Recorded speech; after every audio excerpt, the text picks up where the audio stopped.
Dans cette vidéo, je vais te révéler comment Jul est passé d'ennemi public du rap numéro 1 à star continentale et française qui remplit des tonnes de salles, des stades entiers et qui finit top 1 des ventes lors de sa première sortie d'album mondial devant les Américains. La plupart des gens pensent que Jul tire son succès de la chance, de la répétition, mais pas du talent et pas d'une méthode surtout.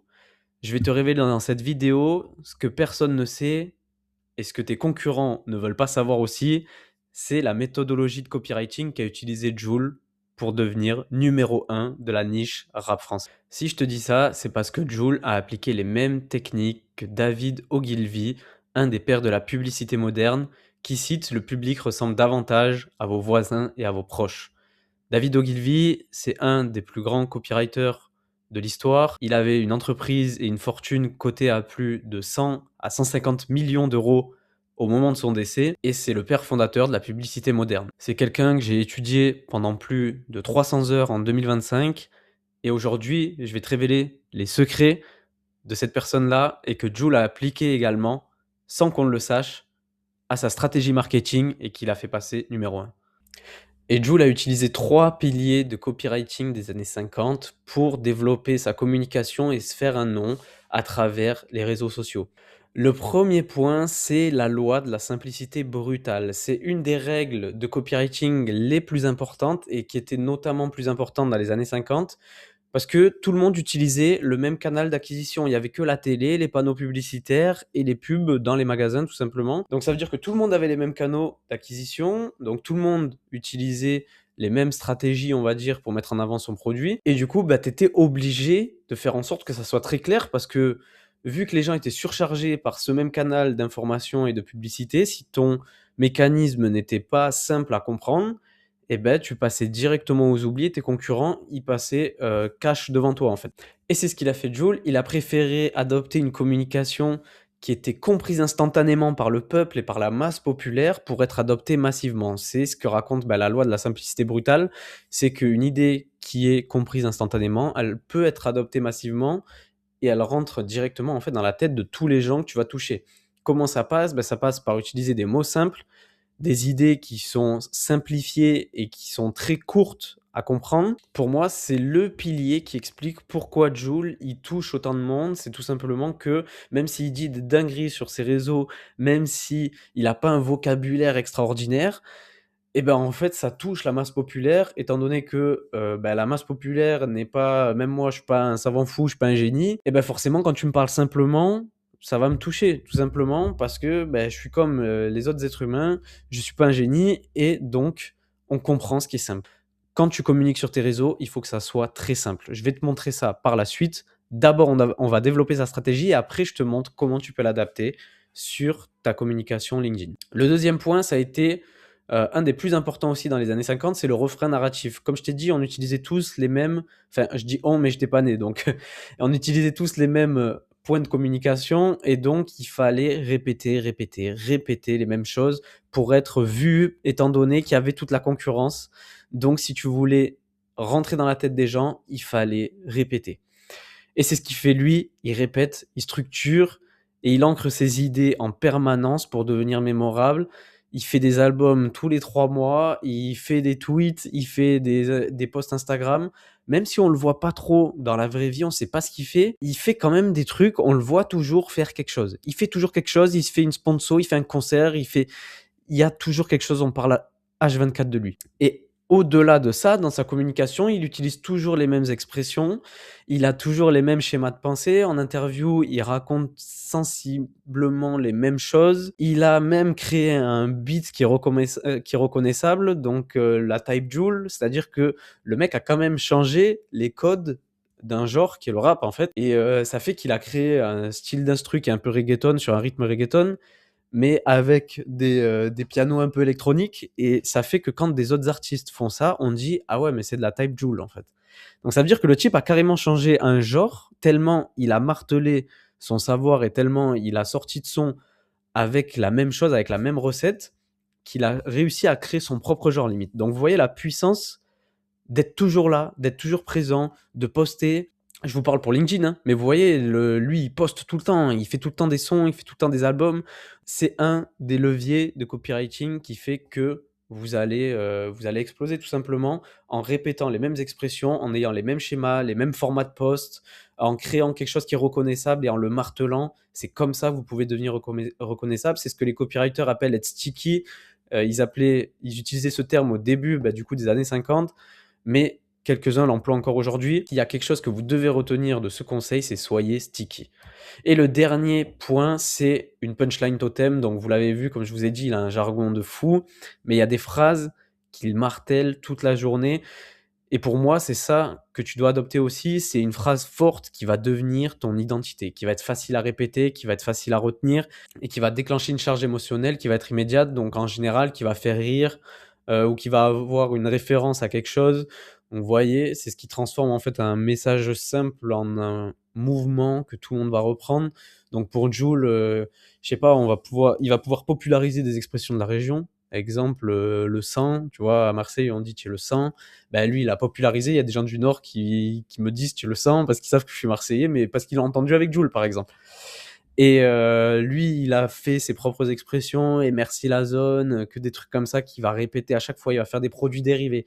Il va faire des t-shirts, il va les mettre sur les pubs des concerts, il va le mettre partout. Et ça devient une punchline totem qu'il va utiliser à chaque fois. Et merci la zone, on entend tout le temps le dire dans les sons, dans les concerts, tout le temps, partout. Donc c'est ça qu'il faut que tu trouves. Si tu es arrivé déjà jusqu'à cette étape de la vidéo, c'est que le copywriting, ça t'intéresse et que tu aimerais développer potentiellement un système qui te permet, grâce à ton contenu, d'attirer 5 à 10 prospects qualifiés par semaine sans t'épuiser en prospection, sans webinaire, sans système complexe, sans tunnel de vente complexe et sans publicité. C'est ce qu'on t'aide à mettre en place pour que tu sortes enfin de cette prospection agressive et complètement épuisante pour toi au quotidien.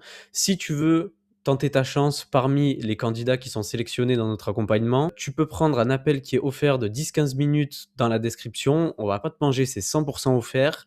Dedans, tu vas avoir accès à certaines ressources. On va te faire un plan d'action personnalisé. On voit si on peut t'accompagner par la suite. Si on voit qu'on peut t'accompagner, on peut te faire une proposition, justement. Sinon, tu repars avec des ressources, avec des conseils, avec un plan d'action personnalisé et tu repars avec toute cette valeur. Premier point, du coup, si on reprend la loi de simplicité brutale, pour moi, ça va passer par ta bio. Ta bio, il faut qu'elle soit ultra simple, il faut qu'on comprenne de suite et que ça attire l'œil. Que ça attire, que ça fasse cogiter, qu'on comprenne qu'il y a quelque chose à aller chercher qu'on n'a jamais vu, tu vois. Pour moi, par exemple, si on prend ma bio, je t'apprends à maîtriser la puissance du copywriting des années 50 pour attirer 5 à 10 prospects par semaine. 135 clients accompagnés, ghostwriting. Tu vois, c'est super simple. En une phrase, tu sais déjà quel est mon mécanisme. Donc, je t'apprends la puissance du copywriting des années 50. Quel est le bénéfice de bosser avec moi? Tu vas attirer 5 à 10 prospects par semaine. Preuve sociale, un petit peu, bon, j'ai mis mon nombre de clients accompagnés pour avoir un petit peu de preuve sociale. Et ghostwriting, tu sais que je peux faire également du ghostwriting. Tu sais tout. Tu sais tout. C'est super simple, c'est compréhensible en une seconde. Et c'est ce que les gens cherchent. Les gens, ils scrollent toute la journée sur les réseaux. Ils sont surchargés d'informations. Si tu fais pas quelque chose de simple, il faut commencer à cogiter à des phrases qui sont compliquées, on comprend pas trop ce que tu fais, ça va pas le faire et les gens vont se désintéresser de toi, c'est trop compliqué. Donc la loi de la simplicité brutale, c'est primordial quand tu fais ton optimisation de profit. Deuxième point du coup qu'on a vu tout à l'heure, ça va être dans ton approche. Et là, on va parler du coup du pilier du refrain narratif, ce que je t'ai montré tout à l'heure avec Joule. Ce que tu peux faire toi pour matraquer en fait le cerveau de tes prospects, ça va être répéter en boucle le nom de ta méthode, avoir un format de post que tu vas répéter, carrousel, infographie, quelque chose qui te caractérise vraiment. Exemple, moi, c'est les carousels où je vais te donner énormément de valeur. C'est-à-dire un carrousel où tu vas avoir 27 outils LinkedIn pour ta création de contenu, avec mon branding, avec mon copy, avec le format de post, tu vas voir que c'est moi. Et en fait, plus je spam comme ça, plus les gens vont attendre ce genre de format parce qu'ils savent que ça les aide, tu vois.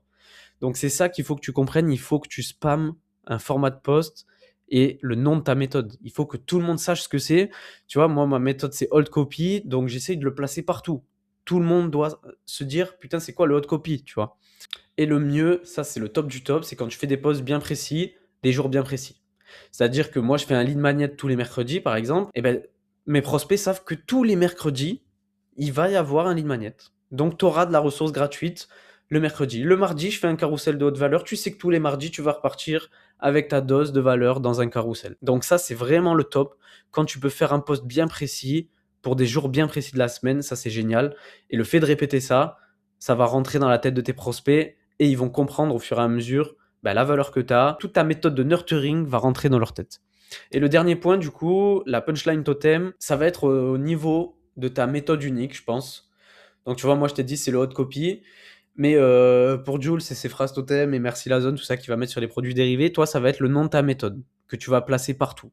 Moi, c'est le hold copy, ma méthode. Donc, comme je t'ai dit, copywriting des années 50 adapté à 2025-2026 pour la communication sur les réseaux. Donc, si tu n'arrives pas à trouver de méthode unique, il faut que tu puisses compléter cette phrase. Je t'apprends à faire X pour obtenir Y avec Z méthode.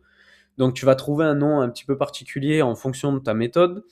Mais il faut que tu puisses répondre à cette phrase et donner cette phrase partout. Donc moi, tu vois, ça va être je t'apprends à faire X pour obtenir Y avec Z méthode. Ça va être je t'apprends à maîtriser le copywriting des années 50, donc à faire X pour obtenir quoi? Pour obtenir 5 à 10 prospects par semaine grâce à la méthode Hold Copy. Et ça, il faut que tu le places partout en bio. Il faut qu'on comprenne, il faut que ça soit clair. Dès que tu as ton nom de méthode et que tu arrives à faire cette phrase, on va comprendre directement ce que tu fais et tu vas gagner en crédibilité, tout simplement. Et ça va paraître intriguant pour les gens. Donc il faut que tu trouves le plus vite possible ta méthode unique, ton angle unique. C'est exactement ce qu'on t'apprend à faire dans l'accompagnement. Donc encore une fois, si tu sens que tu n'arrives pas à te démarquer, tu fais des posts, ça t'apporte pas vraiment de prospects, tu as quelques likes, mais les gens que tu DM, c'est des gens soit qui sont de ta niche, soit c'est des gens qui sont pas intéressants niveau prospection. C'est tout simplement parce que ce que tu dégages, c'est peut-être pas assez intéressant pour attirer les personnes qui ont vraiment besoin de ton service. Donc si tu vois que tu as des problèmes là-dessus, encore une fois, je t'invite à prendre ton appel offert. C'est gratuit, ça dure 10 minutes, tu repars avec de la valeur, c'est top, on est bienveillant, on va prendre soin de toi mon gars. Donc réserve ton appel offert. Et justement, si tu n'arrives pas à trouver cette méthode unique et à différencier, moi, ce que j'ai fait, c'est que j'ai fait une veille de 300 posts LinkedIn, les meilleurs posts en fait du LinkedIn Game. Pendant un an, j'ai fait de la veille de posts en 2025 du coup, et j'ai tout mis dans un document avec les 300 meilleurs posts, ceux que j'ai trouvé les plus intrigants. Ils sont répertoriés en une multitude de niches, donc tu vois, graphisme, IA, psychologie, création de contenu, coaching, Canva, sales, productivité, LinkedIn, copywriting, page de vente. Donc, il y a de quoi faire, tu vois. Et à partir de ces posts-là, en fait, tu vas voir ce qui fonctionne sur LinkedIn, comment les autres ont amené la chose et tu vas pouvoir dupliquer ça pour ta niche. Si tu comprends qu'une certaine personne qui est connue, qui a fait un carrousel avec beaucoup de likes, avec beaucoup de valeur, qui a eu énormément de bons retours, grâce à une méthode, grâce à un angle, grâce à une façon de le copywriter, tu vas pouvoir dupliquer cette façon-là sans faire du copier-coller. Bien sûr, on prend ce qui marche et on l'adapte pour nous, sans faire du copier-coller, mais tu vas pouvoir comprendre ce qui marche et pouvoir le dupliquer. Donc ça, c'est offert. Tu as juste à commenter veille en commentaire et je t'envoie la ressource. C'est gratuit. Encore une fois, j'en profite pour faire un dernier call to action.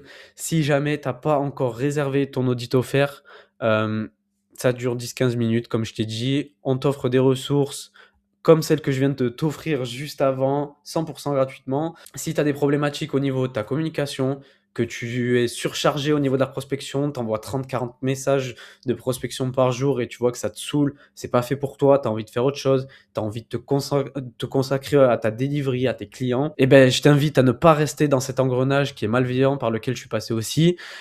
Et on va s'occuper de toi, on va te faire un plan d'action sur mesure de fou. Donc, si tu l'as pas encore fait, je t'invite à réserver ton audit offert. En tout cas, j'espère que tu as bien aimé cette histoire sur Joule et que tu as mieux compris maintenant pourquoi il est numéro 1 de sa niche. C'est pas du hasard, c'est pas juste du talent et ça tombe pas du ciel. C'est tout simplement parce qu'il a appliqué les meilleures méthodes de copywriting des années 50. C'était Hugo Sebastiani. On se retrouve bientôt pour une prochaine vidéo. Et pour ceux qui ont réservé leur audit et qui auront la chance d'avoir réservé leur audit et bien évidemment l'audace de l'avoir fait, et ben on se retrouve dans l'audit offert du coup. Et pour ceux qui ne se sentent pas concernés par ces problématiques, on se retrouve dans une prochaine vidéo. Ciao!